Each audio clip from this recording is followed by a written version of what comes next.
దైవ సేవకులు reverend Ben Komanapalli గారు సిటీ చర్చ్ హైదరాబాద్ నుంచి మన మధ్యకు వచ్చినారు. Praise the lord. మరి ఒకసారి పాస్టర్ విజయ్ కుమార్ గారికి నా కృతజ్ఞతలు, అలాగే కుటుంబం అంతటికి, పాస్టర్ గారి కుటుంబము, అలాగే ఇప్పుడు కింగ్ ఆఫ్ కింగ్స్ మినిస్ట్రీస్కి మీరు 34 years సెలబ్రేట్ చేసుకుంటున్నందుకు కూడా congratulations and may God continue to bless you and bless the work of your hands. ప్రభు మిమ్మల్ని దీవించి మీ చేతి పనిని ఆశీర్వదించాలని నేను కోరుతూ ఉంటున్నాను. హల్లెలూయా, హల్లెలూయా. ఎంతమంది సంతోషంగా ఉన్నారు? ఆమేన్. హల్లెలూయా. హల్లెలూయా. దేవుడు గొప్ప కార్యాలు చేశాడు ఈ 34 సంవత్సరాల్లోనే. ఎంతమంది నమ్ముతున్నారు?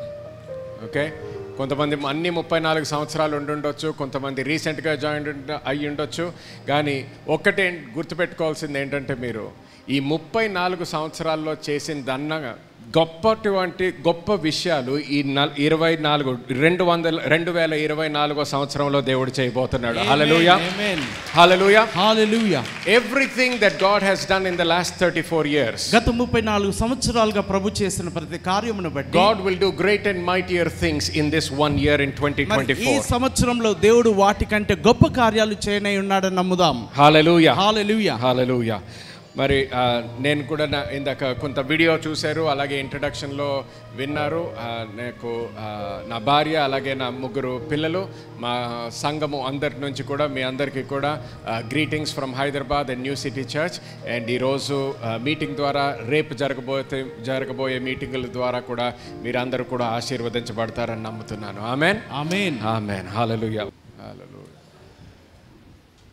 You know, as we were gathered together in this evening for this meeting, ఈ సాయంకాల వేళలో ఈ కూటానికి మనమందరం హాజరై ఉంటుండగా, I know that there are people from different backgrounds with different lives and different issues that they are facing in life. చూడండి, ఇక్కడ వచ్చిన ప్రతి ఒక్కరు కూడా వివిధమైన సమస్యలతో బాధపడుతూ వివిధమైన నేపథ్యాలతో మీరు వచ్చి ఉన్నారని నేను ఎరుగుదును. And for the most part that we come to God so that we will find answers to the problems that we face in our lives. ఎక్కువ సార్లు దేవుని యొద్దకు మనం ఎందుకు వస్తుంటామంటే, మన సమస్యల కొరకు, మన సమస్యల్లో దేవుని యొక్క జవాబు దొరుకుతుందేమని వస్తూ ఉంటాం. And the Bible says that God does have an answer for our problems. మరి బైబిల్ సెలవిస్తుంది, మన ప్రతి సమస్యకు ప్రభువు పరిష్కారాన్ని, జవాబునిస్తాడని లేఖనం చెప్తూ ఉన్నది.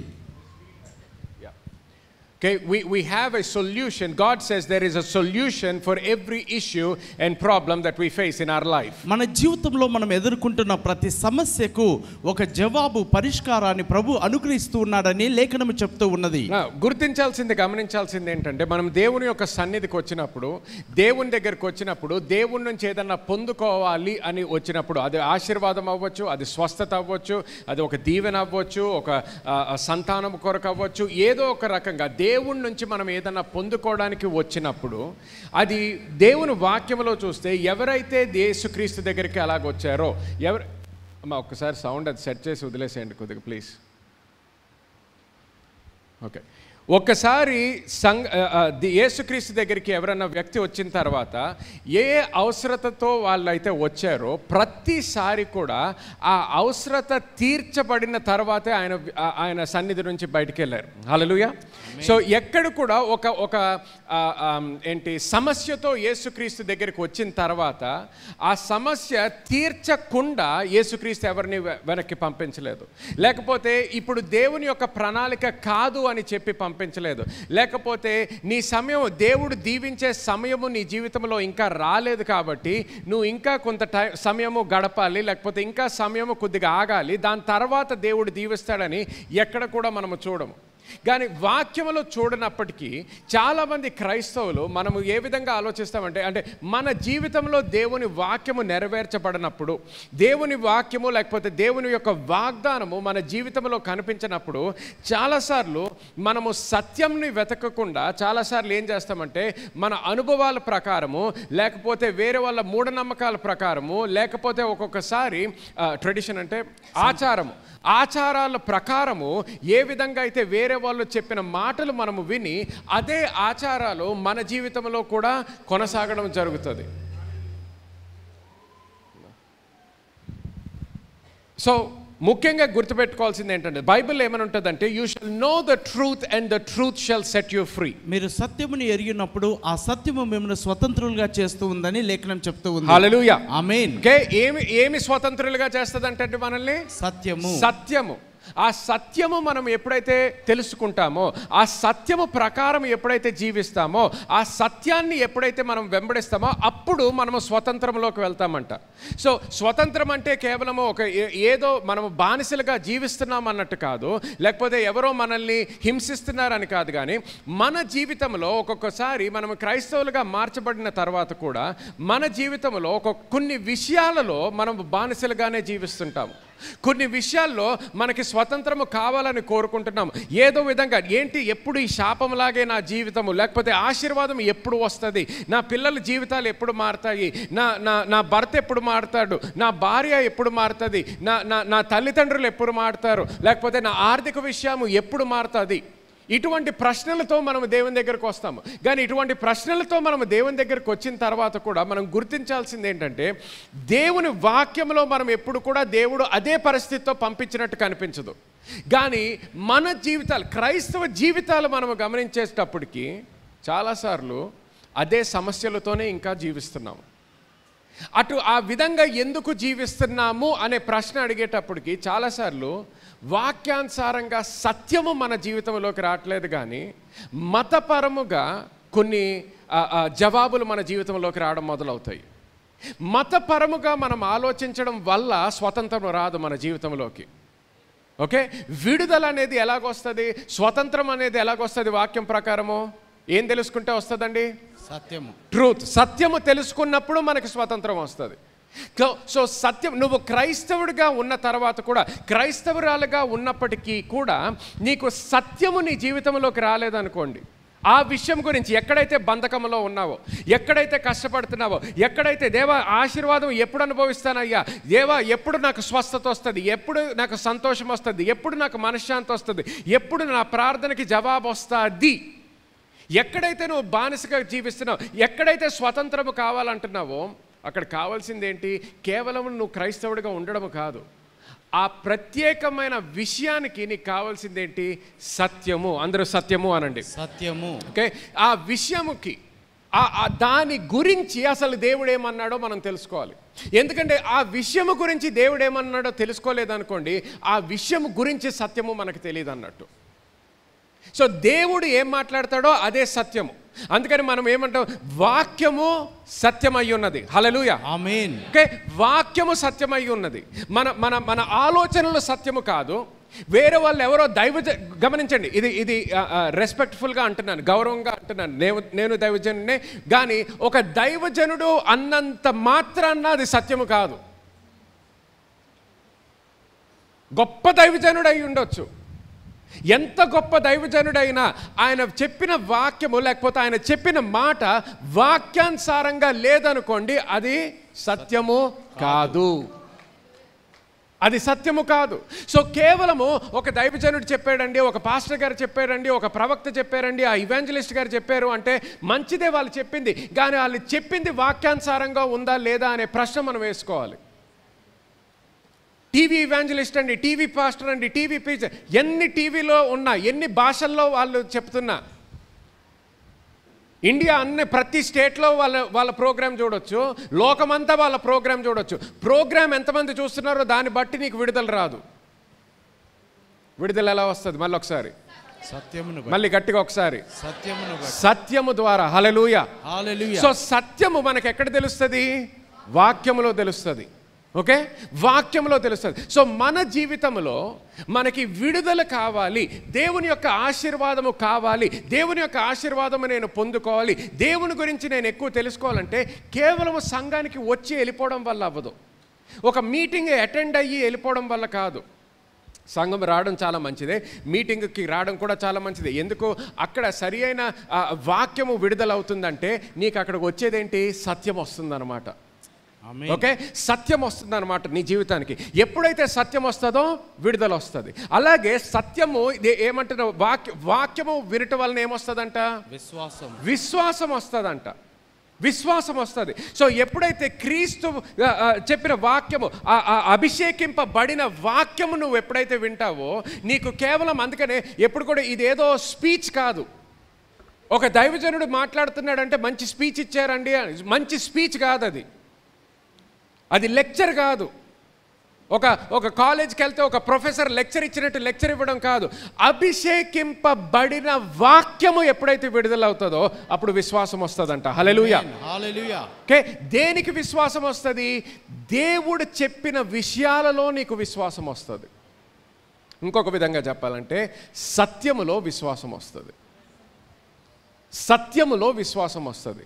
భయంకరమైన పరిస్థితుల్లో జీవించుండొచ్చు, నువ్వు భయంకరమైన పరిస్థితుల్లో ఉండుండొచ్చు నువ్వు ఆ సమయానికి. డాక్టర్ భయంకరమైన వార్త చెప్పుండొచ్చు, ఇదే సమస్యతో నువ్వు జీవితకాలం బతకాలి, లేకపోతే ఇంకా దీనికి మాత్రలు లేవు, లేకపోతే ఇంకేది చేయలేమండి, ఇంకా కొన్ని రోజుల తర్వాత మరణమే, ఏది చెప్పినా కూడా నువ్వు ఆ సమయంలో నీ జీవితానికి అభిషేకింపబడిన వాక్యము విడుదలైందనుకో, వాక్యంతో ఏమొస్తుంది? మళ్ళీ ఒకసారి విశ్వాసం వస్తుంది. విశ్వాసం వస్తుంది. ఆ సత్యములో నువ్వు ఎప్పుడైతే విశ్వసించగలుగుతావో, బైబిల్ ప్రకారము మనకేం తెలుస్తుంది? దాని ద్వారా విడుదల వస్తుంది. అందరూ విడుదల అనండి. విడుదల. ఓకే, స్వతంత్రం వస్తుంది. You shall know the truth and the truth shall set you free అని ఉంటుంది. హల్లెలూయా, ఆమేన్, హల్లెలూయా. సో ఈ రోజు కూడా దేవుని వాక్యం వింటున్నప్పుడు కేవలం కొన్ని వచనాలు మీరు ముందరే వినుండొచ్చు. విన్నంత మాత్రాన్న కొన్ని వచనాలు, కొన్ని కథలు ముందరే బైబిల్ చదివేశానండి, ఆ వచనం నాకు తెలుసండి, ఆ కథ నాకు తెలుసు. కథ తెలుసా తెలీదా అనేది కాదు. వాక్యం ఒకసారి చదివేసావా చదివేలేదా అన్నది కాదు. ఆ వాక్యము నుంచి రావాల్సిన ప్రత్యక్షత నీ జీవితంలో ఉందా లేదా? ఆమేన్, హల్లెలూయా. హల్లెలూయా. ప్రత్యక్షత కోసం వెతకాలి వాక్యం చదివినప్పుడు. కేవలము ఈరోజు మూడు అధ్యాయాలు చదివేశానండి, డైలీ బైబిల్ రీడింగ్ అయిపోయింది. మంచిదే, మంచి అలవాటు డైలీ బైబిల్ రీడింగ్ ఉండడం. కానీ డైలీ బైబిల్ రీడింగ్ చదువుతున్నప్పుడు దాని నుంచి రావాల్సిన వెలుగు నీ జీవితంలోకి వచ్చిందా రాలేదా? దాని నుంచి రావాల్సిన ప్రత్యక్షత వచ్చిందా రాలేదా? దాని నుంచి నువ్వు వినాల్సిన దేవుని యొక్క స్వరము విన్నావా లేదా? ఆత్మ యొక్క నడిపింపు ఉందా లేదా ఆ వాక్యం చదివిన తర్వాత? ఎందుకంటే నువ్వు కేవలము ఒక హిస్టరీ బుక్, లేకపోతే ఒక ఫిలాసఫీ బుక్, లేకపోతే ఏదో కొన్ని పద్యాలు ఉన్నాయని చదివేటట్టు చదివేసి మోసి పెడితే అంతే వస్తుంది నీకు. కేవలం కొంత నాలెడ్జ్ వస్తుంది. ఓ అప్పుడు ఇలా జరిగిందంట, ఓ అప్పుడు అలా జరిగిందంట, అప్పుడు యేసుక్రీస్తు ఇలాగ అన్నాడంట, యేసుక్రీస్తు అలా చేశాడంట, దావీదు ఇలా చేశాడంట, యెహోషువ ఇలా చేశాడంట, ఎలైజా ఇలా చేశాడంట. మంచిదే అవన్నీ నేర్చుకోవడం, కానీ దాని నుంచి రావాల్సిన ప్రత్యక్షత వచ్చిందా లేదా అనేది ప్రశ్న. ఎందుకంటే ప్రత్యక్షత రాలేదనుకోండి, ఆ వెలుగు రాలేదనుకోండి, క్రైస్తవుడిగా ఉన్న తర్వాత కూడా ఇంకా ఒకలాంటి చీకటిలోనే జీవిస్తుంటావు. నువ్వు చీకటిలోనే జీవిస్తుంటావు. అందుకని అవగాహన లేకుండా జీవిస్తుంటావు. అందుకని ఆ జ్ఞానము లేకుండా ఉంటాము. అందుకని హోషేయ గ్రంథంలో ఉంటుంది, నా జనులు జ్ఞానము లేక నశించుచున్నారు అంటాడు. గమనించండి, వాళ్ళ ఎనిమీస్ అంటే శత్రువులు. వాళ్ళ శత్రువులు చాలా బలవంతులు కాబట్టి నశించుచున్నారు అనలేదు అక్కడ. ఏం లేదన్నాడు? జ్ఞానం లేదంటున్నాడు. శత్రువుల గురించి అసలు ఎత్తుకోవట్లేదు అక్కడ. శత్రువులు ఎంత పెద్దవాళ్ళైనా కూడా ఇక్కడ ప్రశ్న ఎవరిని ఫైట్ చేస్తున్నారు అనేది కాదు ప్రశ్న ఏంటంటే జ్ఞానము అనేది ఉందా లేదా. ఇక్కడ ఎవరన్నా నశించుచున్నారంటే దేని గురించి నశించుచున్నారంట? జ్ఞానము లేక నశించుచున్నారు. సో మన జీవితాలు కూడా మన జీవితాలు పరీక్షించుకున్నప్పుడు ఎక్కడైతే దేవుని ఆశీర్వాదము కనిపించట్లేదో, ఏ ఇష్యూలో మన జీవితంలో దేవుని యొక్క వాగ్దానము నెరవేర్చబడట్లేదో, ఎక్కడైతే దేవుని యొక్క హస్తము కనిపించట్లేదో అక్కడ కేవలము కూర్చొని ప్రార్థన చేయడం కాదు. అక్కడ చేయాల్సింది ఏంటంటే ఏ పరిస్థితిలో అయితే దేవుని ఒక హస్తం కనిపించట్లేదో, ఏ పరిస్థితిలో అయితే నువ్వు ఆశీర్వాదం చూడలేకపోతున్నావో అక్కడ ఆ ఇష్యూకి నువ్వు జ్ఞానములో ఎదగాలి. హల్లెలూయా, ఆమేన్. ఎందుకు నశించుచున్నావు? జ్ఞానము లేక నశించుచున్నావు. నీ శరీరంలో ఏం జరుగుతుందో దాన్ని బట్టి కాదు, సాతాను చేస్తున్న కార్యము బట్టి కాదు. గమనించండి, ఒకటి చెప్తాను. క్రైస్తవులు అయిన తర్వాత అసలు సాతాను ఏం చేస్తాడో మీకు అనవసరం, నాకు అనవసరం. అర్థమవుతుందా నేను చెప్పింది? అసలు సాతాను ఏం చేయగలుగుతాడని నిన్ను? చాలామంది క్రైస్తవులు అమ్మో సాతానండి, అమ్మో అంటే ఏంటి బ్లాక్ మ్యాజిక్ అంటే మాంత్రిక శక్తులు, మాయమంత్రాలు, లేకపోతే విచ్ క్రాఫ్ట్ అంటే చేతబడి, ఇటువంటి ఇటువంటి ఇష్యూస్ గురించి మాట్లాడి అమ్మో సాతాను, అమ్మో సాతాను, అమ్మో సాతాను. నువ్వెవరై ఉన్నావో నువ్వు మర్చిపోయావు. నువ్వెవరై ఉన్నావు? దేవుని యొక్క కుమారుడువు, కుమార్తెవు. You are a child of God. You are a Christian. క్రీస్తులో ఉన్నవాడు. క్రైస్తవుడివి అన్న తర్వాత, క్రైస్తవురాలు అన్న తర్వాత సాతాను అసలు ఏం చెయ్యగలుగుతాడు అనేదే నువ్వు మర్చిపోవాలి. ఆమేన్. హల్లెలూయా. హల్లెలూయా. సో నీ నాశనము అనేది నువ్వు నశించుచున్నది సాతాను చేసే క్రియ బట్టి కాదు. జ్ఞానము లేక నశించుచున్నాము. ఆమేన్. హల్లెలూయా. జ్ఞానము లేక నశించుచున్నాము. సో మన జీవితంలో విజయము చూడాలంటే, మన జీవితంలో అభివృద్ధి చూడాలంటే, మన జీవితంలో దేవుని ఆశీర్వాదము కేవలము మనము బైబిల్ చదివినప్పుడు చూడడం కాదు. లేకపోతే న్యూ ఇయర్ వచ్చింది, క్యాలెండర్స్ కొంటాం, కొత్త క్యాలెండర్స్. కేవలం మన క్యాలెండర్స్ మీద కాదు మనం చదవాల్సింది వాగ్దానాలు. వేరే వాళ్ళు మన జీవితాలు చూసినప్పుడు ఆ వాగ్దానము వాళ్ళ జీవితంలో నెరవేర్చబడిందని కనిపించాలి. హల్లెలూయా. ఆమేన్. హల్లెలూయా. ఆమేన్. దేవుడు మనకిచ్చిన వాగ్దానము క్యాలెండర్ డిజైన్స్ కోసం కాదండి, పోస్ట్ కార్డ్స్ మీద లేకపోతే మన ఫోన్లో స్క్రీన్ సేవర్స్ పెట్టుకోవడానికి కాదు. పెట్టుకోవడంలో ఎటువంటి తప్పు లేదు. క్యాలెండర్స్ మీద ఉండడం మంచిదే, మీకు గుర్తొస్తూ ఉంటుంది దేవుని యొక్క వాగ్దానము. కానీ ఉత్తి చదవడంతో మనం సంతోషపడిపోకూడదు. ఆ వాగ్దానం ఏదైతే చూస్తున్నామో క్యాలెండర్లో, ఆ వాగ్దానం ఏదైతే చదువుతున్నామో క్యాలెండర్లో, ఆ వాగ్దానము నీ జీవితంలో నెరవేర్చబడాలి. హల్లెలూయా. హల్లెలూయా. ప్రతి వాగ్దానము కూడా, దేవుడు ఇచ్చిన ప్రతి వాగ్దానము నీ జీవితంలో నెరవేర్చబడాలనే ఇచ్చాడు. హల్లెలూయా. ఆమేన్. దేవుడు ఎప్పుడు కూడా ఏదో ఒక మంచి మాట చెప్తే బాగుంటుంది కదా అని మాట్లాడు. అర్థమవుతుందా అండి? ఒక్కొక్కసారి మనుషులు మనం ఎలాగంటే మనం సాయం చేయలేములే కానీ సాయం చేయడానికి ప్రయత్నం చేస్తానులే. ఎందుకు అంటే చెప్తే పాపం ఫీల్ అవ్వరు కదా, కొద్దిగా వెళ్ళేటప్పుడన్నా సంతోషంగా వెళ్తారు కదా. సాయం చేసే ఆలోచనే లేదు కానీ సరే నేను చూస్తాను, ప్రయత్నిస్తాను సాయం చేయడానికి అంటాం. దేవుడు అలా మాట్లాడు మనలాగా. హల్లెలూయా. హల్లెలూయా. దేవుడు అలా మాట్లాడు. ఆయన ఒక మాట ఇచ్చాడు అంటే, వాగ్దానము ఇచ్చాడంటే ఒకటే గోల్ ఆయనకి, ఒకటే గోల్. అది ఎందుకు వాగ్దానం ఇచ్చాడు, ఎందుకు మాట్లాడాడు? ఎందుకంటే ఆ వాగ్దానము నీ జీవితంలో నెరవేర్చబడాలనేదే ఆయన కోరిక. హల్లెలూయా. హల్లెలూయా. అది ఒక్కటే ఆయన కోరిక, అదొక్కటే ఆయన కోరిక. మాట ఇచ్చాడు అంటే ఆ మాట వాళ్ళ జీవితంలో నెరవేర్చబడాలి అనేది, అదే ఆయన కోరిక. అందుకని ఆదాము అవ్వని సృష్టించినప్పటి నుంచి మొట్టమొదటి నుంచి ఆయన చేసింది ఏంటి? ఆశీర్వదించాడు. గమనించండి ఒకసారి, ఆదాము అవ్వని సృష్టించిన తర్వాత మొట్టమొదటిగా నేను దేవుడిను, నన్ను నువ్వు పూజించాలి అన్నాడా?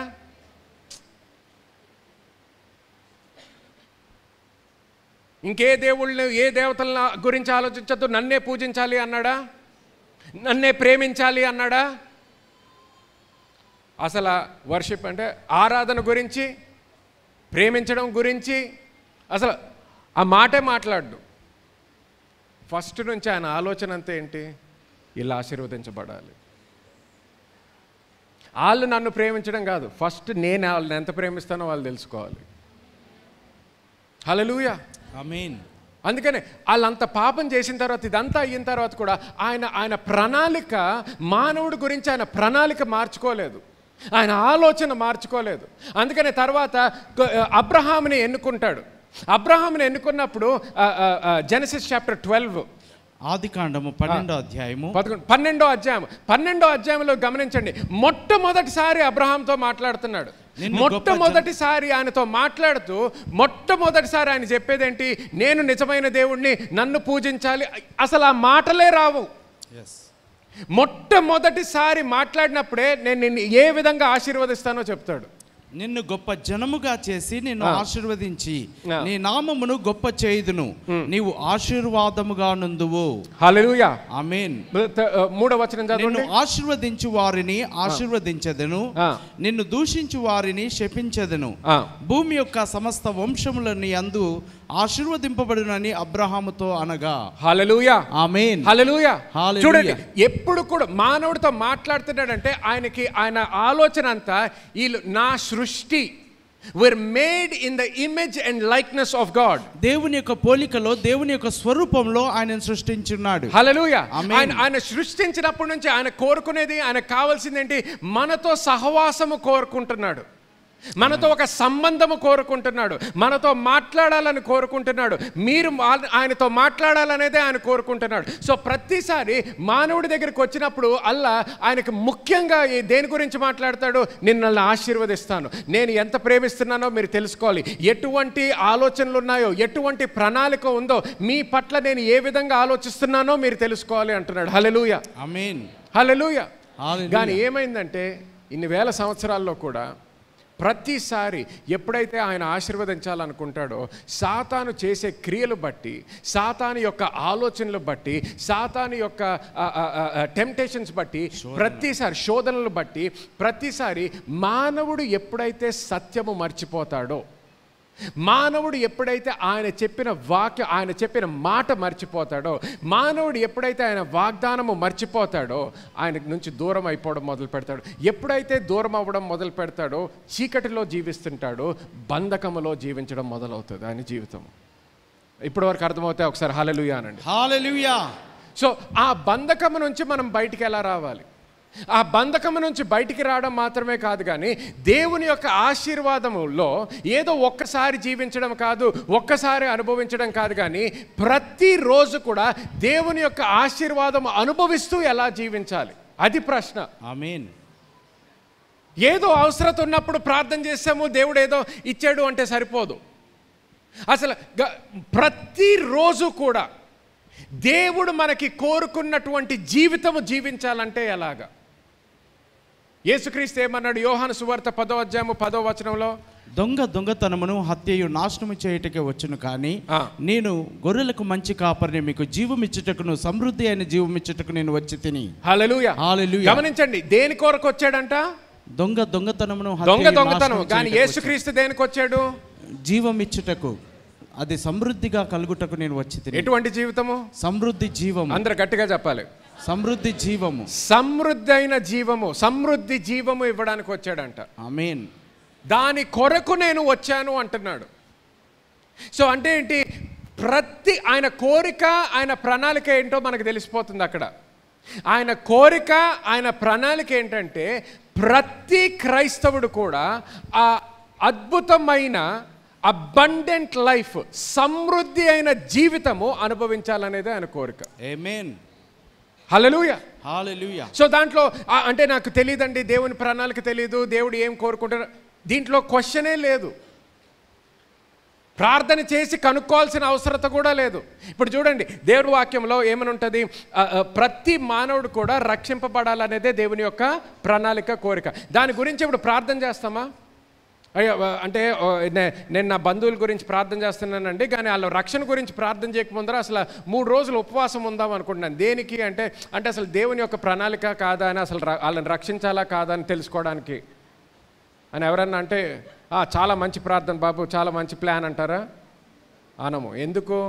దాని గురించి ప్రార్థనే చేయక్కర్లేదు, ప్రార్థన చేయక్కర్లేదు. ఎందుకు ప్రార్థన చేయక్కర్లేదు?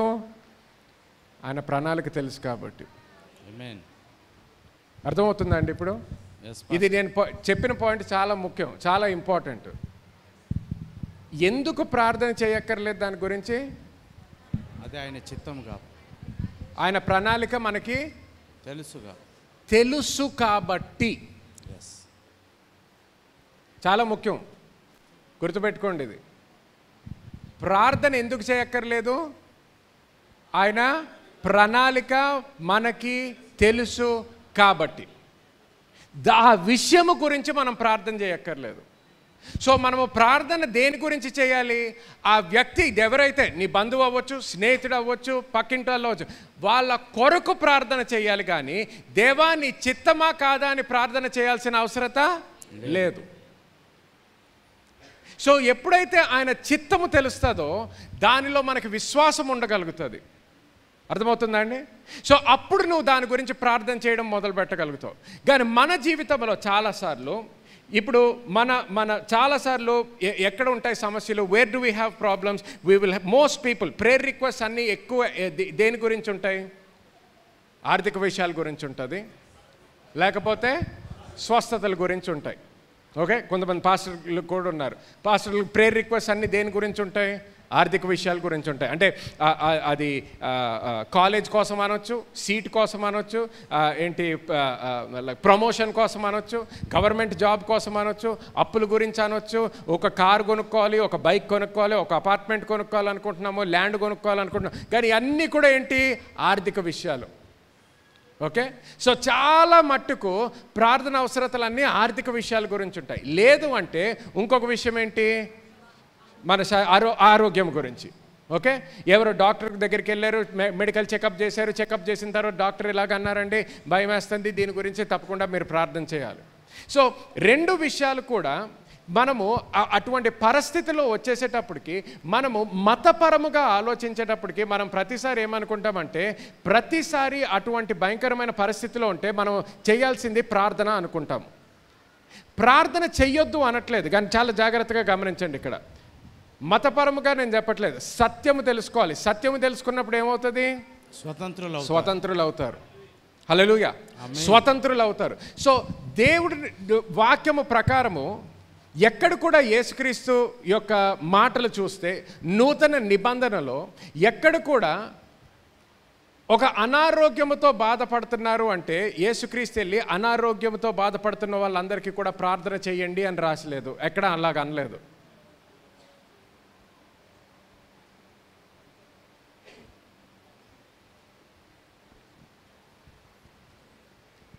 కావాల్సుకొని ఆగుతున్నాను, ఎందుకంటే అందరూ ఆలోచిస్తున్నారు ఏంటి ఎక్కడ అనలేదా అని. ఎక్కడ అనలేదు. బైబిల్ అంతా తీసి చదవండి. అనారోగ్యుల దగ్గరికి వెళ్ళి ప్రార్థన చేయండి అని యేసుక్రీస్తు చెప్పలేదు. ఏమని చెప్పాడు? రోగుల్ని స్వస్థపరచండి అన్నాడు. ఏమన్నాడండి? స్వస్థపరచండి అంటే ఏంటి? ఆయన ప్రణాళిక ఏంటి?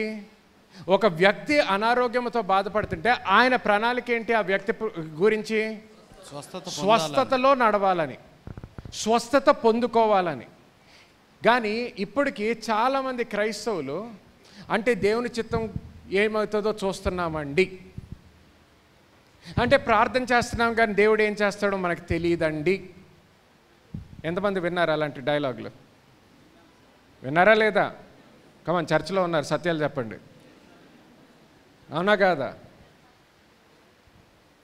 ప్రార్థన చేస్తున్నాం కానీ దేవుని చిత్తం తెలియదండి. హాస్పిటల్లో ఉన్నారండి 3 రోజుల నుంచి, రోజు వెళ్ళి ప్రార్థన చేస్తున్నాం కానీ దేవుని చిత్తం అండి. సో ఏం చేస్తున్నావు? రోజు వెళ్ళి ప్రార్థన చేస్తున్నానండి. ఏం ప్రార్థన చేస్తున్నాము? ఎవరి చిత్తము బట్టి ప్రార్థన చేస్తున్నాము? ఏ సత్యము బట్టి ప్రార్థన చేస్తున్నాము? అర్థమవుతుందా ఇప్పుడు నేను చెప్పేది? మనము ఏది చేసినా సత్యము తెలుసుకొని అప్పుడు చేయాలి. మనల్ని రక్షించేది మన ప్రార్థన కాదు, విడుదల ఇచ్చేది మన ప్రార్థన కాదు. సత్యము తెలుసుకొని నువ్వు ప్రార్థన చేసినప్పుడు విడుదల అనుభవిస్తావు. ఆమేన్. హల్లెలూయా, హల్లెలూయా, హల్లెలూయా. సో ఒక క్రైస్తవుడు ఉన్నాడు, ఒక క్రైస్తవురాలు ఉంది. మంచి మనసు, ఇంటెన్షన్ అంటే మంచి ఉద్దేశం. ఉద్దేశం మంచిగానే ఉండొచ్చు, కరెక్ట్ ఉద్దేశం ఉండొచ్చు, కానీ కరెక్ట్ ఉద్దేశంతో నీకు విడుదల రాదు. కరెక్ట్ ఉద్దేశంతో నువ్వు తప్పు తీర్మానాలు తీసుకోగలుగుతావు. అవునా కాదా అండి? కరెక్ట్ ఉద్దేశం ఉండొచ్చు, చెడ్డ ఉద్దేశం ఉందనట్లేదు నేను, కానీ కరెక్ట్ ఉద్దేశం ఉన్నంత మాత్రాన కరెక్ట్గా చేస్తున్నట్టు కాదు. సో కరెక్ట్ ఉద్దేశంతోనే నువ్వు ఇప్పుడు ఏమంటావు, మతపరంగా మనకు తెలుసు, ఓకే నాకు అవసరత ఉంటే నేను ప్రార్థన చేస్తే దేవుడు ఆలకిస్తాడు. కరెక్టే, అది దేవుడు ఆలకిస్తాడు మన ప్రార్థన. సో మనము ఆ సత్యము, ఆ ఒక్క సత్యము తీసుకొని మనం ఏం చేసాము, ఏ సమస్యలో ఉన్నా నేను ప్రార్థన చేస్తాను. ఏం చేస్తున్నారంటే ప్రార్థన చేస్తున్నామండి, ప్రార్థన చేస్తున్నాం. వారం రోజులు, 2 వారాలు, 3 వారాలు, 2 నెలలు, 3 నెలలు, 6 నెలలు, సంవత్సరం ఏం చేస్తున్నాం, ప్రార్థన చేస్తున్నామండి. కానీ ప్రార్థన చేసినప్పుడల్లా మనం నోటి నుంచి వచ్చే మాటలేంటి, మన మనసులో ఉన్న ఆలోచనలేంటి, మన హృదయంలో ఉన్నది సత్యమా అబద్ధమా, అవి అన్నీ కూడా ఆలోచించాలి.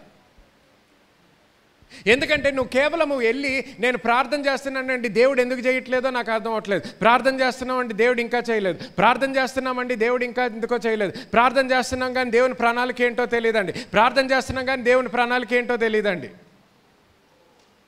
అప్పుడు లాస్ట్గా ఆ వ్యక్తి చనిపోయాడు అనుకో, అప్పుడు ఏమంటాము, చనిపోవడం అంటాం, దేవుని గట్టిగా చెప్పండి సిస్టర్, దేవుని చిత్తం అంటాం. అప్పుడు ఇప్పుడు దేవుని చిత్తం కొత్తగా తెలిసిపోయింది మనకి.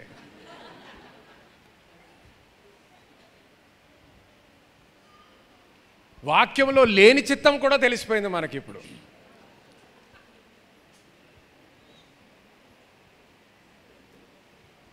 అర్థమవుతుందండి నేను చెప్పేది?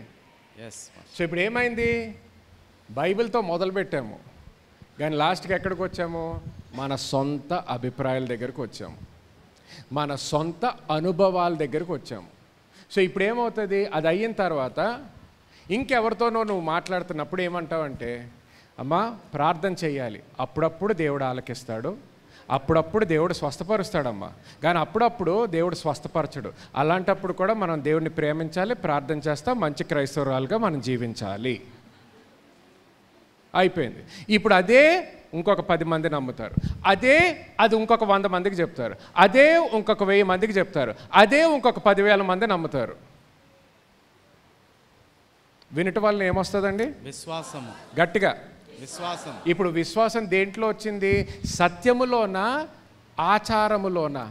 ఆచారం. సత్యంలో రాలేదు, ఆచారముల ద్వారా.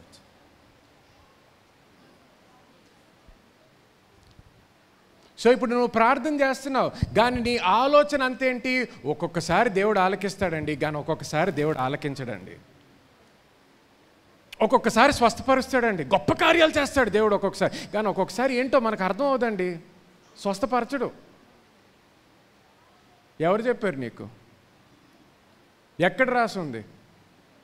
ఇప్పుడు గమనించండి, అదే రక్షణ గురించి మనం అలా మాట్లాడతామా? ఒక్కొక్కసారి కొంతమందిని దేవుడు రక్షిస్తాడండి, ఒక్కొక్కసారి ఎంత ప్రార్థన చేసినా, వాళ్ళు ఎంత అడిగినా వాళ్ళని మాత్రం రక్షించడు దేవుడు అంటామా? అంటారా ఎవరన్నా?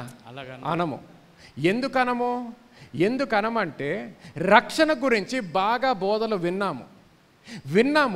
దేవుడు దగ్గరికి మనం ఎప్పుడైతే వెళ్తామో దేవుడు నీ పాపాలను క్షమిస్తాడు, దేవుడు నిన్ను రక్షిస్తాడు అనే మాట విన్నావు. వినటం వలన ఏమొచ్చింది, విశ్వాసం వచ్చింది. సో ఎవరన్నా వచ్చి నీ దగ్గరికి, ఏంటో సిస్టర్ నేను 3 రోజుల నుంచి ప్రార్థన చేస్తున్నాను, దేవుడిని అడుగుతున్నాను రక్షించమని, అయినా రక్షించట్లేదు అంటే ఏమంటారు? ఏంటో అండి, ఒక్కొక్కసారి దేవుడు రక్షిస్తాడు సిస్టర్, ఏంటో మిమ్మల్ని మాత్రం రక్షించట్లేదు అనుకుంటా, ఇంకా ఏం చేయలేమా, దేవుని చిత్తం అంటామా అనము. ఎందుకనము? రక్షణ గురించి మాత్రం మనకు ఆ నమ్మకం ఉంది. అడిగితే తప్పకుండా దేవుడు నిన్ను క్షమిస్తాడు, నువ్వు క్షమాపణ అడుగు తప్పకుండా క్షమిస్తాడు. ఏ భయంకరమైన పని చేసినా దేవుని దగ్గరికి రా, క్షమాపణ అడుగు, ఆ యేసుక్రీస్తు చేసిన కార్యముని నువ్వు విశ్వసించు, నీ హృదయంతో నమ్ము, నోటితో ఒప్పుకో, దేవుడు తప్పకుండా మారుస్తాడు అంటాము. కానీ స్వస్థత ఏమో అండి చెప్పలేం. కానీ గుర్తించండి, ఏ శిలువ మీద మరణించినప్పుడైతే నీ పాపాల్ని తీసివేశాడో అదే శిలువ మీద మరణించినప్పుడు నీ రోగాల్ని కూడా స్వస్థపరిచాను అన్నాడు. ఆమేన్. అదే శిలువ వేరే సిలువ కాదు. ఆయన గాయాలు ద్వారా, ఆయన గాయాలు చేత. ఏ గాయాలు? ఏ సిలువ మీద మరణించినప్పుడు, ఏ సిలువ మీద అయితే నీ పాపాలు కడగవేయబడ్డాయో, ఏ సిలువ మీద అయితే నీ పాపాలు తీసివేశాడో, అదే సిలువ మీద ఏమన్నాడు? నీ స్వస్థత కూడా విడుదల చేశాను అంటున్నాడు. హల్లెలూయా, హల్లెలూయా. నీ స్వస్థత కూడా అక్కడే విడుదల చేశాను అంటున్నాడు. కానీ ఎప్పుడైతే మనం అది గ్రహించమో, ఎప్పుడైతే ఆయన కృప ద్వారా ఈ కార్యము చేశాడు అనే సత్యము మనము గ్రహించమో, మనం ఏమనుకుంటాం? ఓకే, రక్షణ గురించి వచ్చేసేటప్పటికి మాత్రం ఆయన కృప ద్వారా నన్ను రక్షించాడండి, నేను ఇప్పుడు విశ్వసిస్తున్నాను అంటాం. కానీ ఎప్పుడైతే ఈ ఆరోగ్యం గురించి వచ్చేస్తుందో, ఎప్పుడైతే స్వస్థత గురించి వస్తుందో, ఏమో అండి నేను ఇంకా ఏదో చేయాలనుకుంటా, ఇంకేదో చేయాలి, ఇంకా గట్టిగా ప్రార్థన చేయాలి, ఇంకా ఉపవాసం ఉండి ప్రార్థన చేయాలి, ఇంకేదో చేయాలి, అప్పుడు దేవుడు నన్ను స్వస్థపరుస్తాడేమో అనుకుంటాం. గుర్తుపెట్టుకోండి, సత్యం ఏంటంటే దేవుడు నిన్ను స్వస్థపరచాల్సిన అవసరం లేదు. దేవుడు ఎప్పుడైతే శిలువ మీద మరణించాడో 2000 సంవత్సరాల క్రితం, ఎప్పుడైతే లోకంలో ఉన్న పాపాలన్నీ కడిగాడో, తీసివేశాడో, అప్పుడే లోకములో ఉన్న అనారోగ్యములు అన్నిటి నుంచి కూడా నిన్ను స్వస్థపరిచాడు. ఆమేన్. నువ్వు పుట్టక ముందరే నిన్ను స్వస్థపరిచాడు. ఆమేన్, ఆమేన్, హల్లెలూయా, ఆమేన్. సో ఒక క్రైస్తవుడిగా నువ్వు గుర్తించాల్సింది ఏంటంటే, you are not a sick person trying to be healed, you are already a healed person. నువ్వు ఒక రోగంగా జీవిస్తూ నేను స్వస్థత కోసం వెతుకుతున్నానండి అనేది కాదు. నువ్వు ఒక క్రైస్తవుడు అయితే దేవుడు నిన్ను స్వస్థపరిచాడు అనేది నువ్వు తెలుసుకోవాలి. ఆమేన్. స్వస్థపరిచాడు. అందుకనే ఏంటి డిసైపుల్స్ అంటే శిష్యులతో మాట్లాడినప్పుడు ఏమన్నాడు? రోగులను స్వస్థపరచండి అన్నాడు. He did not tell them to pray for the sick, he told them to heal the sick. రోగుల కొరకు ప్రార్థన చేయమని చెప్పలేదు, కానీ స్వస్థపరచమని చెప్పాడు. హల్లెలూయా. అంటే ఏంటి? అటువంటి అధికారము విడుదల చేశాడు వాళ్ళకి. అటువంటి అధికారం విడుదల చేసి ఏమంటున్నాడు? మీరు స్వస్థపరచబడిన వాళ్ళు.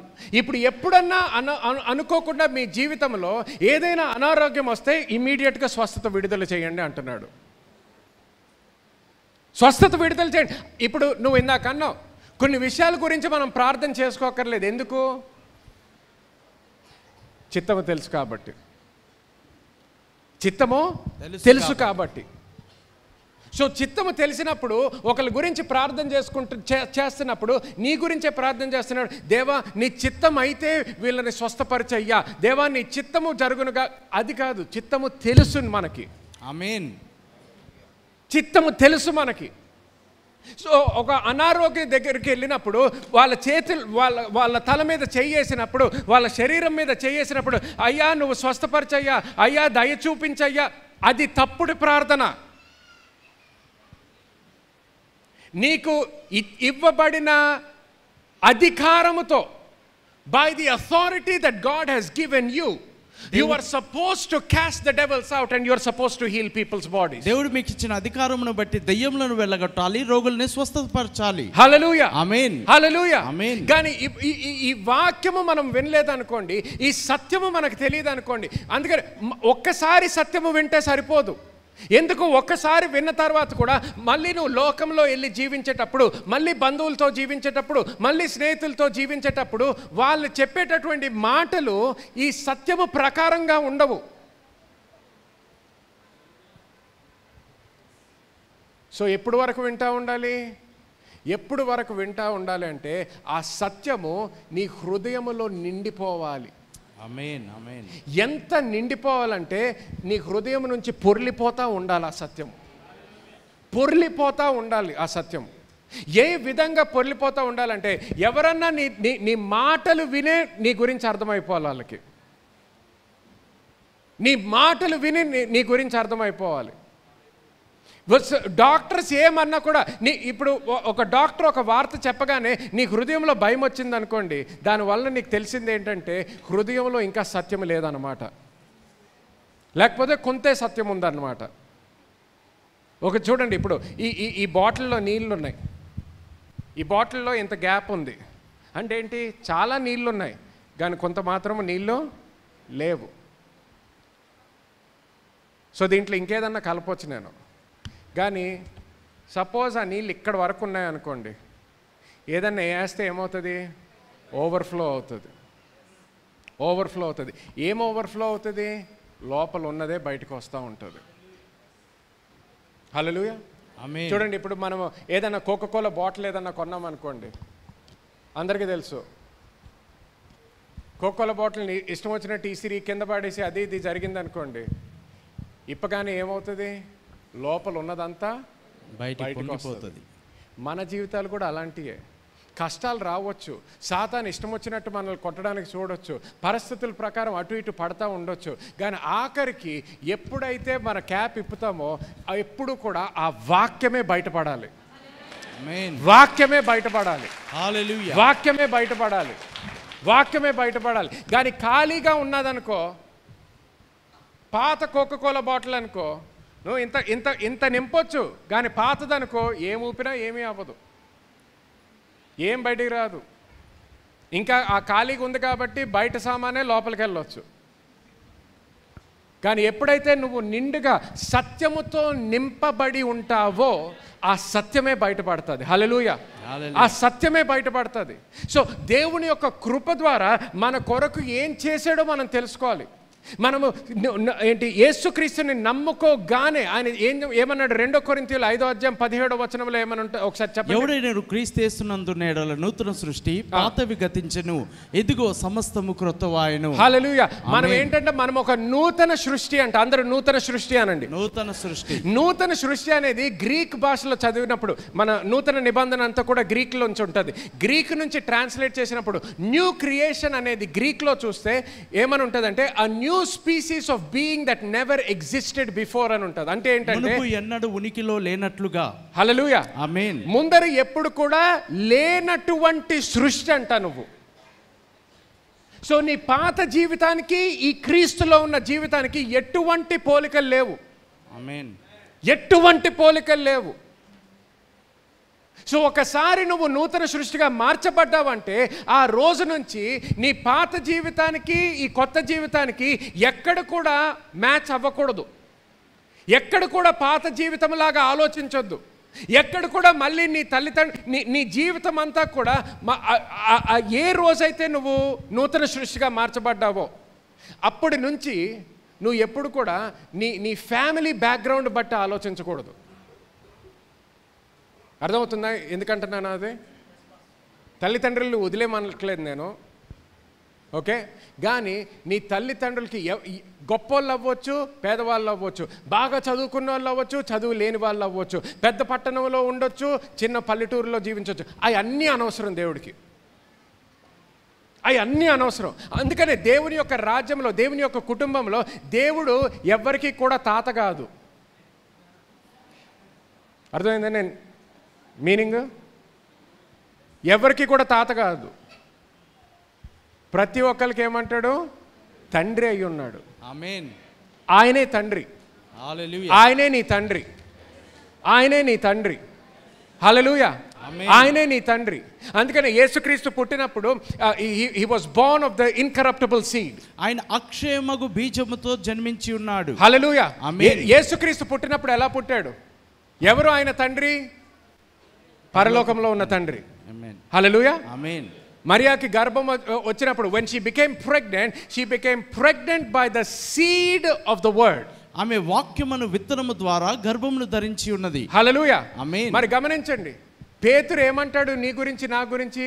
That we have been born again not of corruptible seed but the incorruptible seed of the word of God. మనము క్షయమగు బీజము ద్వారా తిరిగి జన్మించలేదు, కానీ అక్షయమగు వాక్యమును బీజము ద్వారా తిరిగి జన్మించబడి ఉన్నాము. హల్లెలూయా. ఆమేన్. హల్లెలూయా. ఆమేన్. అంటే గమనించండి, నీకు ఏ బీజమైతే జీవితాన్ని ఇచ్చిందో నూతన సృష్టిగా, అదే బీజము యేసుక్రీస్తుకు కూడా జీవమునిచ్చింది. ఆమేన్. హల్లెలూయా. That's right. అర్థమైందా నేను చెప్పింది? అందుకనే పరలోకములో మనము యేసుక్రీస్తు పాదాల దగ్గర కూర్చోలేము. ఎఫెసీయులకు రాసిన పత్రిక 1వ అధ్యాయంలో చూడండి ఏమని ఉంటాడు, we are seated in heavenly places with Christ Jesus. మనం పరలోక సంబంధమైన స్థలములలో క్రీస్తేసుతో కూడా కూర్చొని ఉన్నాము. క్రీస్తేసుతో ఆయన పాదముల దగ్గర కూర్చొని లేము మనము. ఎందుకు గమనించండి, యేసుక్రీస్తుకి పరలోకంలో ఉన్న తండ్రి కానీ మనకి తండ్రి కాదు అనేది కాదు. ఆయనకి తండ్రే, మనకి కూడా తండ్రి. అందుకని ఏమన్నాడు యేసుక్రీస్తు, నాకు ఉన్న అధికారం ఇప్పుడు ఎవరికి ఇచ్చాడు? మనకిచ్చాడు. హల్లెలూయా, హల్లెలూయా, హల్లెలూయా, హల్లెలూయా. ఆయనకు ఉన్న అధికారము మనకిచ్చెళ్ళాడు. ఎందుకు? ఒకే కుటుంబం కాబట్టి, మనకు ఒకే తండ్రి కాబట్టి. ప్రైజ్ ద లార్డ్, హల్లెలూయా. ఒకే కుటుంబము, ఒకే తండ్రి. అది మనకున్న స్థానము, అది మనకున్న గుర్తింపు. 2 కొరింథీయులు 5వ అధ్యాయం 21వ వచనంలో ఏమని ఉంటుంది? He who knew no sin became sin that we might become the righteousness of God in him.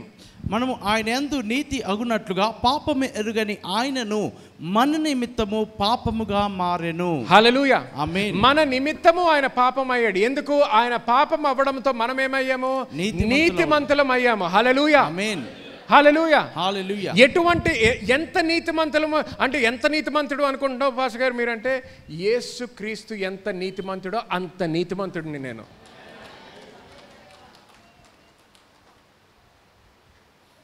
అలాగెలాగ అనగలుగుతారండి? ఆయన కృప ద్వారా అనగలుగుతాను. ఆమేన్, హల్లెలూయా. ఆయన చేసిన కార్యము బట్టి అనగలుగుతాను.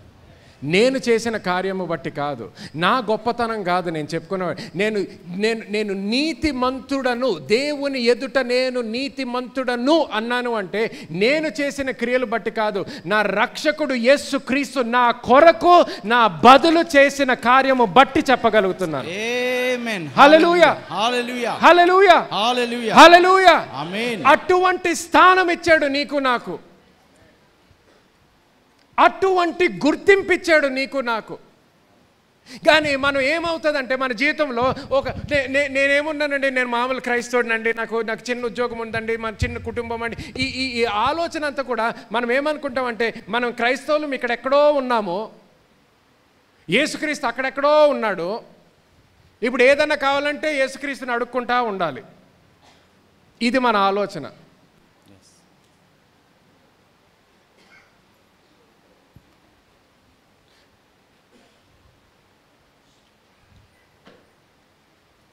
అసలు దేవుడు మనకి ఏమి ఇచ్చాడో మనం తెలుసుకుంటే సరిగ్గా అసలు దేని గురించి కూడా మనం అడగము ఇంకొకసారి దేవుణ్ణి. ఎఫెసీయులకు రాసిన పత్రిక 1వ అధ్యాయం 3వ వచనం ఒకసారి చదవండి. ఎఫెసీయులకు రాసిన పత్రిక 1వ అధ్యాయము 3వ వచనం. సారీ, నేను మీ కొరకు చదువుతున్నాను. మన ప్రభు అయిన యేసుక్రీస్తు యొక్క తండ్రి యగు దేవుడు స్తుతింపబడును గాక. ఆయన క్రీస్తునందు పరలోక విషయములలో ఆత్మ సంబంధమైన ప్రతి ఆశీర్వాదమును మనకు అనుగ్రహించెను. ఓకే, ఒకసారి మళ్ళీ చూడండి. మన ప్రభు అయిన యేసుక్రీస్తు యొక్క ఆయన క్రీస్తునందు పరలోక విషయములలో ఆత్మ సంబంధమైన ప్రతి ఆశీర్వాదమును మనకు అనుగ్రహించెను. ఎన్ని ఆశీర్వాదాలండి? ప్రతి ఆశీర్వాదము. ప్రతి అని ఉంది కదా, ప్రతి అంటే ఏంటి? ఆల్, అన్ని. అన్ని అంటే ఇంకా ఏమైనా మిగిలినయా?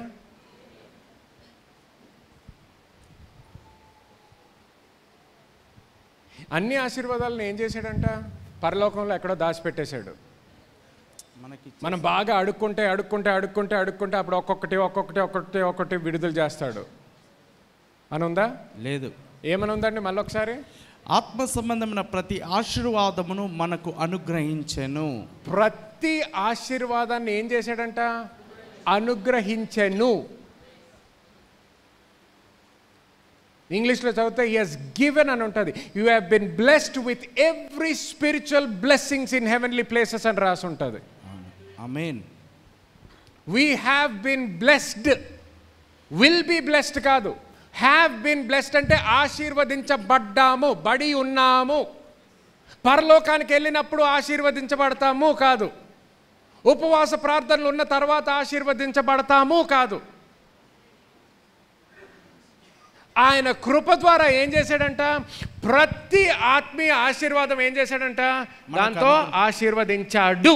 ఆమేన్. సో ప్రతి ఆశీర్వాదంతో ఆశీర్వదిస్తే, అయ్యా ఆశీర్వదించయ్యా,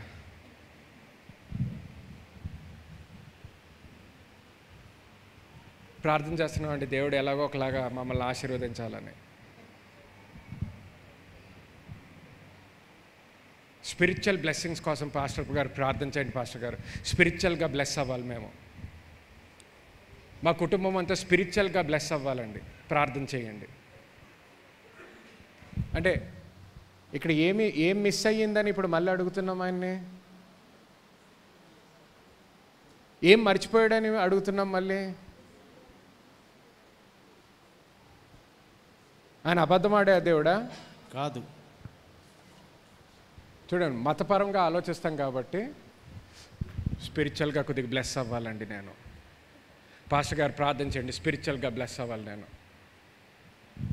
సత్యము తెలియకుండా ప్రార్థన కోసం అడుగుతున్నాం. సత్యము తెలిస్తే ఏమొస్తుందంట? స్వతంత్రం వస్తుంది, విడుదల వస్తుంది, విడుదల వస్తుంది, విడుదల వస్తుంది. ఆయన కృప ద్వారా మనకి ఎంత మేలు చేసాడో మనం తెలుసుకోగలిగితే, if we can understand and if we can perceive the grace of God and the provisions of the grace of God in our lives will be a life of constant victory, victory to victory to victory. ఎప్పుడైతే ఆయన కృప ద్వారా మనకి ఏం చేసాడో మనం సరిగ్గా తెలుసుకోగలిగితే, ఆ ప్రత్యక్షత మన జీవితంలోకి వస్తే మన జీవితము ఒక విజయము నుంచి ఇంకొక విజయానికి, ఇంకొక విజయానికి, ఇంకొక విజయానికి, ఇంకొక విజయానికి, ఇంకొక విజయానికి, victory to victory to victory to victory ఉంటుంది మన జీవితం. ఆమేన్, ఆమేన్, ఆమేన్, ఆమేన్. హల్లెలూయా, హల్లెలూయా, హల్లెలూయా. ఆమేన్. అటువంటి జీవితం ఇవ్వడానికి వచ్చాడు యేసుక్రీస్తు మన కొరకు. That is the life that he has come to give. ఈ రోజు పొద్దున చెప్పాను, 2 పేతురు 1:3 చూస్తే అక్కడ మహిమను బట్టియు గుణాతిశయమును బట్టియు మనల్ని పిలిచిన వానికి గూర్చిన అనుభవ జ్ఞానం మూలముగా ఆయన దైవశక్తి జీవమునకును భక్తికిని కావలసిన వాటన్నిటినీ మనకు దయచేయుచున్నందున. హల్లెలూయా. చూడండి లాస్ట్ లో ఏమనుంది అక్కడ? మన జీవమునకును భక్తికి కావలసినవన్నీ కూడా దయచేయుచున్నందున అని ఉంది. తెలుగులో దయచేయుచున్నందున అని ఉంటుంది, కానీ ఇంగ్లీష్లో హీ హ్యాస్ గివెన్ అంటు అస్ అని ఉంటుంది. అంటే ఇచ్చేశాడు లేకపోతే దయచేశాడు అని ఉంటుంది. గ్రీక్లో చూస్తే దయచేశాడు, దయచేస్తున్నాడు, దయచేస్తాడు అని ఉంటుంది. సో నువ్వు ఎటువంటి పరిస్థితిలో ఉన్నా, నీ జీవితంలో ఎటువంటి సమయంలో ఉన్నా, దానికి ప్రతిసారి నీ జీవితానికి ఒక అవసరత వచ్చిందంటే, నీ జీవమునకును భక్తికి ఏదైనా అవసరత వచ్చిందంటే, దానికి ప్రతిసారి దేవుడి నుంచి ఒకే జవాబు ఉంటుంది: దయచేశాను, దయచేశాను, దయచేశాను, దయచేశాను. ఆమేన్. నీ జీవమునకును భక్తికి. నీ జీవితానికి కావాల్సింది ఏంటి? గమనించండి, మనం ప్రతి ప్రార్థన, మన జీవితంలో ప్రార్థన చేసిన ప్రతి ప్రార్థన కూడా దేని గురించి ఉంటుంది? మన ఆరోగ్యం గురించి, లేకపోతే మన పిల్లల గురించి, మన భవిష్యత్తు గురించి, కుటుంబం గురించి, ఇవన్నీ కూడా అంతా కూడా మన జీవము గురించి. తర్వాత కొన్ని విషయాలేమో భక్తి గురించి అనొచ్చు. నేను వాక్యంలో ఎదగాలండి, పరిశుద్ధాత్మ దేవుని యొక్క అభిషేకంలో ఎదగాలండి, ఇటువంటి విషయాలన్నీ కూడా ఏంటి? భక్తికి సంబంధించినవి. సో కానీ ఏమంటున్నాడు? నీ జీవమునకును భక్తికి కావాల్సినవి అన్నీ కూడా ఏం చేశాడంట? దయచేశాడంట. హల్లెలూయా, ఆమేన్, హల్లెలూయా. అందుకనే మనము ప్రార్థన చేసినప్పుడు అన్యులలాగా ప్రార్థన చేయకూడదు. మనము ఉపవాస ప్రార్థనలు చేస్తున్నప్పుడు అన్యులలాగా ఉపవాస ప్రార్థనలు చేయకూడదు. మన దేవునికి వేరే వాళ్ళు పూజించే దేవునికి తేడా ఉన్నది అనేది మనం గుర్తించాలి. అందుకని విశ్వాసముతో రాండి అంటాడు. విశ్వసించిన వాడికి, నమ్మిన వానికి సమస్తము సాధ్యము అంటాడు. అందుకని యేసుక్రీస్తు దగ్గరికి గమనించండి, ఎవ్వరు వచ్చినా వాళ్ళ చరిత్ర అడగడు, వాళ్ళ హిస్టరీ అడగడు, వాళ్ళ బ్యాక్గ్రౌండ్ గురించి అడగడు, ఎన్ని రోజుల నుంచి నీకు ఈ సమస్య అని అడగడు, డాక్టర్లు ఏం చెప్పారు అని అడగడు, ఒక్కటే, ఒక్క దాని కొరకే చూస్తుంటాడు. ఏంటది? విశ్వాసం. విశ్వాసము. ఆమేన్. విశ్వాసము. విశ్వాసము దేనిలో ఉండాలి? సత్యములో ఉండాలి. సత్యములో ఉండాలి. అందుకనే the women with the issue of blood, రక్తస్రావంతో బాధపడుతున్న స్త్రీ, అక్కడ బైబిల్లో ఉంటుంది, she continued to say to herself, if I can touch the hem of his garment I shall be made whole. నేను యేసు యొక్క చెంగును ముట్టుకున్నప్పుడు స్వస్థతను పొందుకుంటానని ఆమె తనలో తాను అనుకుంటా ఉండిందంటది. ఏమనుకుంటా ఉన్నది? నేను వెళ్ళి ఆయన చెంగును ముట్టినప్పుడు నాకు స్వస్థత పొందుకుంటాను. అదే అంటా ఉండిందంట. ఎందుకంటా ఉన్నది అనేది ప్రశ్న. ఎందుకు అనడం మొదలుపెట్టింది? అది ఆ విధంగా ఎందుకు మాట్లాడడం మొదలుపెట్టింది? 12 సంవత్సరాలు కష్టపడ్డది, బాధపడ్డది. 12 సంవత్సరాలు బానిసగా జీవిస్తుంది. ఇప్పుడు కేవలము ఆమె శరీరంలో బాధపడడం కాదు, కానీ ఉన్న డబ్బంతా కూడా ఖర్చు పెట్టేసిందంట. సో ఇప్పుడు డబ్బు కూడా లేదు. 12 సంవత్సరాలు అననటువంటి మాట ఇప్పుడు ఎందుకు అనడం మొదలుపెట్టింది? మనకి బైబిల్లో రాసలేదు, కానీ పరలోకానికి వెళ్ళినప్పుడు మీరు అడగండి ఆమెని, నేను గ్యారంటీ చెప్తాను ఇదే అయ్యింది. ఏం జరిగిందంటే, ఎక్కడో ఒక దగ్గర యేసుక్రీస్తు గురించి వినడం మొదలుపెట్టింది. ఆమేన్. వినడం మొదలుపెట్టింది. ఏమని విన్నది? గుర్తుపెట్టుకోండి, దేవుడు స్వస్థపరచగలుగుతాడు అనేది కాదు, అది పాత నిబంధనలో కూడా అందరికీ తెలుసు. పాత నిబంధనలో స్వస్థపరిచాడా లేదా? స్వస్థపరిచాడు. సో అదేమి కొత్త మాట కాదు. కానీ ఆమెకు ఉన్నటువంటి సమస్యతో ఆమె దేవుని సన్నిధి దగ్గరికి వెళ్ళలేదు.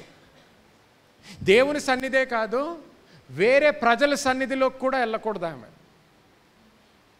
ధర్మశాస్త్రము ప్రకారము అటువంటి సమస్యతో ఆమె బయటికి వచ్చిందంటే, వేరే వాళ్ళకి తెలిసిందంటే రాళ్ళతో కొట్టి చంపేయవచ్చు. అంత రిస్క్ ఎందుకు తీసుకుంది? 12 సంవత్సరాలు బాధపడ్డ తర్వాత అంత రిస్క్ తీసుకొని బయటికి ఎందుకు వెళ్ళింది? ఇంటి బయటికి అంతమంది వేల మందిలోకి ఎందుకు వెళ్ళింది? అది కూడా అంతమంది వేల మందిలోకి వెళ్తూ ఆయన వస్త్రముని పట్టుకుంటే చాలు నాకు స్వస్థత కలుగుతుంది, వస్త్రాన్ని పట్టుకుంటే చాలు స్వస్థత కలుగుతుంది, వస్త్రాన్ని పట్టుకుంటే చాలు స్వస్థత కలుగుతుంది, వస్త్రాన్ని పట్టుకుంటే చాలు స్వస్థత కలుగుతుంది. ఎందుకు మళ్ళీ మళ్ళీ మళ్ళీ మళ్ళీ అదే అంటుంది? ఎందుకంటే వాక్యంలో ఏమని ఉంటుంది? హృదయంలో ఏదైతే నిండుగా ఉంటుందో అదే నోటి బయటకు వస్తుందంట. హల్లెలూయా, ఆమేన్. సో ఆమె హృదయం అంతా నిండే వరకు యేసుక్రీస్తు గురించి విన్నది. ఆమేన్. ఏమని విన్నది? ఈయన కృప కలిగిన వ్యక్తి అనేది విన్నది. ఎటువంటి సమస్య అయినా స్వస్థపరచగలిగేటటువంటి శక్తి ఆయనలో ఉంది అనేది విన్నది. ఎన్ని రోజుల నుంచి బాధపడుతున్నా, ఎటువంటి సమస్య అయినా ఎప్పుడు కూడా ఉన్న సమస్యతోనే బాధపడాలి, ఇదే దేవుని ప్రణాళిక అని ఎవరితో కూడా చెప్పలేదంట అనేది విన్నది.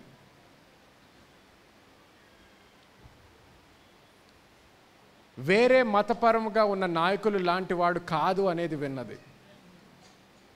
ధర్మశాస్త్రాన్ని బోధించేటటువంటి నాయకులు లాంటి వాడు కాదంట అనేది విన్నది. కృప కలిగిన దేవుడంట, శక్తివంతమైన దేవుడంట, స్వస్థపరిచేటటువంటి దేవుడంట, విశ్వాసముతో వెళ్తే మాత్రం తప్పకుండా పొందుకుంటానంట. అది విన్నది ఆమె. అది విన్నది కాబట్టి ఎంత విన్నదంటే ఆమె హృదయం అంతా నిండిపోయే అంత వరకు విన్నది.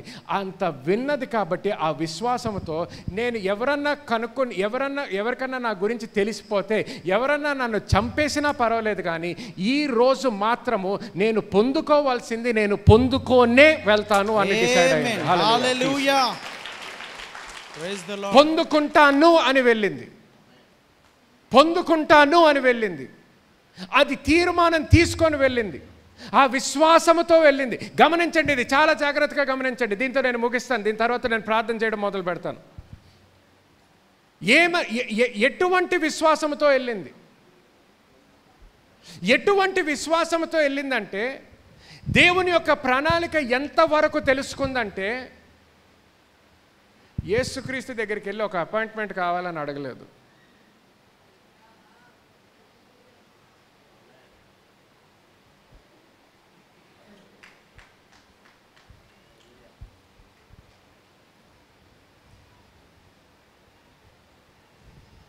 నాకు అపాయింట్మెంట్ కావాలి అని అడగలేదు. నీ చిత్తం ఏంటో తెలుసుకోవాలి అని అడగలేదు. నోరే ఇప్పలేదు. అక్కడికి వెళ్ళిన తర్వాత నాకు కావాల్సింది నాకు తెలుసు, నీ దగ్గర ఉందని నాకు తెలుసు. ముట్టుకుంది, పొందుకుంది, వెళ్ళిపోవడం మొదలుపెట్టింది. ఆమేన్, ఆమేన్, ఆమేన్. సత్యములో ఎప్పుడైతే విశ్వసించగలుగుతావో అంత శక్తి ఇచ్చాడు దేవుడు నీకు నాకు. చూడండి, దేవుడు ఇంకా ఎందుకు ఇవ్వలేదో నాకు తెలియట్లేదు. దేవునికి అంటే నేను వెయిట్ చేస్తున్నానంటే వేచి ఉంటున్నాను అనేది ఇంకొకసారి అనొద్దు. కనిపెడుతూ ఉన్నానండి అంటుంటా. నువ్వు కనిపెట్టేది ఏం లేదు అక్కడ. దేవుడే కనిపెడుతున్నాడు. ఎప్పుడు తెలుసుకుంటావు నీ సత్యము అని. ఆమేన్. దేవుడు కనిపెట్టి చూస్తున్నాడు. నేను ఇచ్చింది ఎప్పుడు తీసుకుంటావు అంటున్నాడు. హల్లెలూయా. నేను ఇచ్చింది ఎప్పుడు తీసుకుంటావు, నేను సిలువ మీద మరణించి నీకు ఇచ్చింది ఎప్పుడు తీసుకుంటావు అంటున్నాడు. ఆమేన్. గ్లోరీ.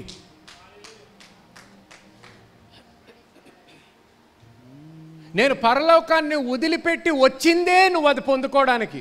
ఇంకా నన్ను ఎందుకు అడుగుతున్నావు?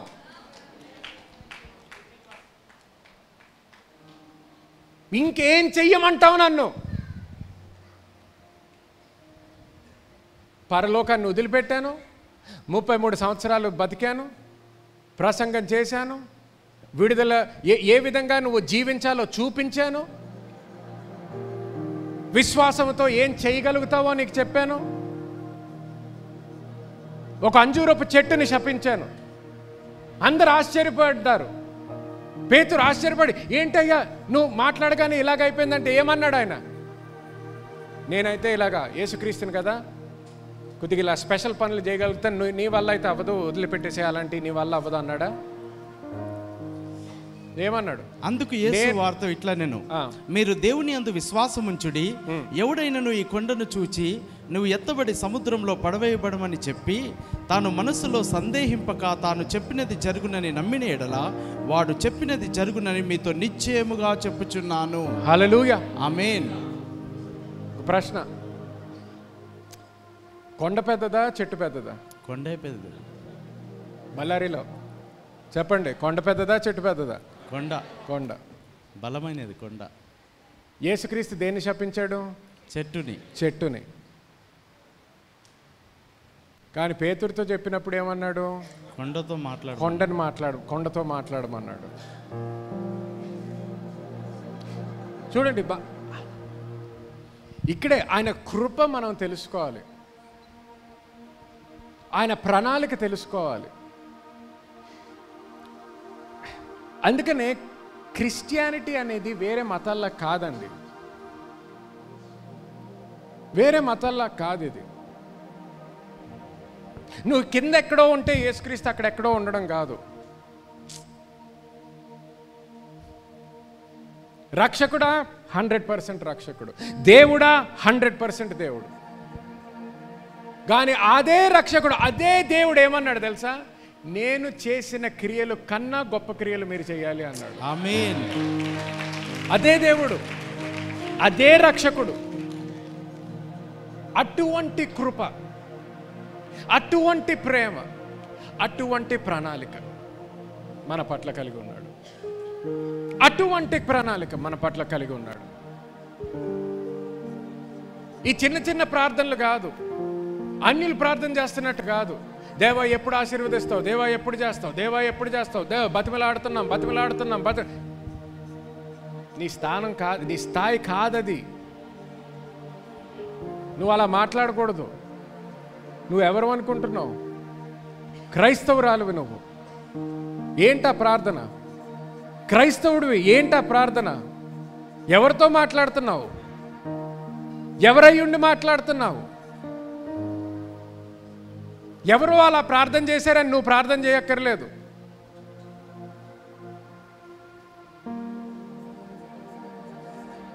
ఆమేన్.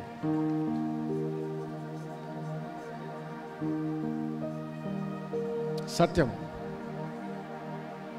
నేను ఏ విధంగా సృష్టించాడు, ఏ విధంగా మార్చానన్నాడు, ఎటువంటి స్థానాన్ని ఇచ్చాడు, ఎంత కృప చూపించాడు, ఎటువంటి శిలువ మీద మరణించినప్పుడు నీ జీవితానికి ఎటువంటి మేలు వచ్చింది, ఎటువంటి ఆశీర్వాదం వచ్చింది. ప్రతి ఆశీర్వాదము నీది. ఆమేన్. ఆమేన్. ప్రతి ఆశీర్వాదము నీది. అందుకనే రోమన్స్ 12:2 ఏమన్నాడు? ఈ లోక మర్యాదలు అనుసరింపొద్దు అన్నాడు. నీ మనసు మారి రూపాంతరము చెందుడి అన్నాడు. Let your mind be renewed by the truth, let your mind be renewed by the word. ఈ లోకములాగా ఆలోచించొద్దు, అన్యులలాగా ఆలోచించొద్దు. కేవలం, ఇది చాలా జాగ్రత్తగా వినండి, కేవలము ఒక మానవుడిలాగా ఆలోచించొద్దు. నువ్వు కేవలం మానవుడివి కాదు, నూతన సృష్టివి. ఆమేన్. నూతన సృష్టి అంటే గమనించండి, అదేదో జస్ట్ మతపరంగా ఆలోచించడం కాదు. నూతన సృష్టికి ఉన్న కెపాసిటీ ఏంటో తెలుసా? పాత నిబంధనలో ప్రవక్తల్ని చూసాం మనం, గొప్ప దైవజనుల్ని చూసాము. కానీ పాత నిబంధనలో ఎవరికి కూడా పరిశుద్ధాత్మ దేవుడు వాళ్ళ జీవితంలోకి వచ్చి ఉండేటటువంటి పరిస్థితి ఎవరిలో చూడం మనం. ఎలైజా జీవితంలో కూడా నీకు కనిపించదు, ఏలియా జీవితంలో, మోషే జీవితంలో నీకు కనిపించదు. కానీ నూతన నిబంధనలో ప్రతి ఒక్కరి జీవితంలో పరిశుద్ధాత్మ దేవుడు వచ్చున్నాడు. ఆమేన్. హల్లెలూయా. గ్లోరీ. ఎలాగొచ్చాడు? బాగా ప్రార్థన చేశానండి. నువ్వు ప్రార్థన చేస్తూ వచ్చాడా పరిశుద్ధాత్మ దేవుడు? ఆయన కృప ద్వారా నిన్ను నూతన సృష్టిగా మార్చాడు కాబట్టి పరిశుద్ధాత్మ దేవుడు ఇప్పుడు వచ్చి నీలో నివసిస్తున్నాడు. ఆమేన్. ఆమేన్. అది మన కెపాసిటీ. గర్వంగా ఏదో నేను చేయగలుగుతాను, ఆయన కృప ద్వారా నేను చేయగలుగుతాను. ఏంటి ఓ పెద్ద నీ జీవితంలో ఊరికే విజయం విజయం విజయమేనా? అవును, అవును. మరి ఇంకేం ఎక్స్పెక్ట్ చేస్తావు? అవును, అవును, అలాగే ఉండాలి మరి జీవితం. యేసుక్రీస్తు జీవితం చూసినప్పుడు ఒక రోజు అయితే చాలా సంతోషపడ్డాడండి, ఇంకొక రోజు చాలా విచారంగా ఉన్నాడు, ఒక రోజు అయితే భలే అన్నీ జరిగిపోయినాయి ఆయనకు కావాల్సినట్టు, ఇంకొక రోజు అయితే అసలు ఏం జరగలేదు ఆయనకు కావాల్సినట్టు. అలాంటి జీవితం జీవించాడా? లేదు. ఓడిపోయినట్టు ఎక్కడన్నా చూస్తామా జీవితంలో? మరి యేసుక్రీస్తు ఓడిపోతే మనం ఎందుకు ఓడిపోవాలి? ఆమేన్. ఎందుకు ఓడిపోవాలి? ఒక్క కారణం చెప్పండి. ఒక్క కారణం కూడా ఉండదు. సత్యము ప్రకారం, వాక్యం ప్రకారం, నూతన నిబంధన ప్రకారం ఒక్క కారణం కూడా ఉండదు మనం ఓడిపోవడానికి. ఒక్క కారణం ఉండదు ఓడిపోవడానికి. క్రైస్తవ జీవితం అంటేనే విజయము. ఆమేన్. ఆమేన్. క్రైస్తవ జీవితం అంటేనే విజయం. హల్లెలూయా. హల్లెలూయా. ఆమేన్. హల్లెలూయా. హల్లెలూయా. సో అందుకనే ఆ స్త్రీ ఎప్పుడైతే ఆ పరిస్థితికి వచ్చిందో, ఆ సత్యము తెలుసుకొని వచ్చిందో, విశ్వాసముతో ఎప్పుడైతే వచ్చిందో, ఆయన గమనించండి, యేసుక్రీస్తుకి కూడా అప్పుడు తెలుసుకోలేకపోయాడు. అంతమంది ముట్టుకుంటున్నారు, శిష్యుల్ని ఏమడిగాడు? నన్ను తాకింది ఎవరు అంటాడు. నన్ను తాకింది ఎవరు అంటాడు. వాళ్ళు ఏమంటారు? అందరూ నేను తాకుతున్నారు. తాకంది ఎవరు? అందరూ తాకుతున్నారు. కానీ ఆయన అన్నదేంటి? అందరూ తాకుతున్నారు కానీ కేవలం ఒక్కలే విశ్వాసముతో తాకారు. కేవలం ఒక్కలే విశ్వాసంతో తాకారు. ఇంగ్లీష్లో ఉంటుంది and virtue left him, went out of him అని ఉంటుంది. ఆయనలో నుండి ఒక ప్రభావము, సుగుణము బయటికి వెళ్ళి ఉన్నది. హల్లెలూయా, ఆమేన్. సో అంటే ఏంటి? విశ్వాసముతో మనం ఎప్పుడైతే వెళ్ళగలుగుతామో ఆ విధంగా మనము పొందుకోగలుగుతాము, ఆ విధంగా తీసుకోగలుగుతాము. అడుక్కోవడం కాదు, తీసుకోవడం. అదేంటంటే అది గర్వం కాదు. చూడండి, నాకు 3 పిల్లలు ఉన్నారు. ఫ్రిడ్జ్లో వాళ్ళకి ఏదైనా కావాల్సింది ఉందనుకోండి, నాన్న కుదిగిస్తావా, నాన్న కుదిగిస్తావా అంటే, అరే చాలా మంచోళ్ళు నా పిల్లలు అనుకుంటానా? ఏమంటాను? ఎందుకలా అడుగుతున్నా? వెళ్ళి తీసుకో.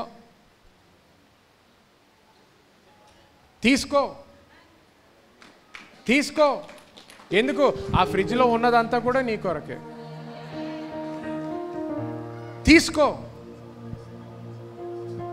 ఫ్రిడ్జ్లో పెట్టిందే నీ కొరకు, కొనుక్కొని వచ్చిందే నీ కొరకు. నువ్వు అడుక్కోవాల్సిన అవసరత లేదు. హల్లెలూయా.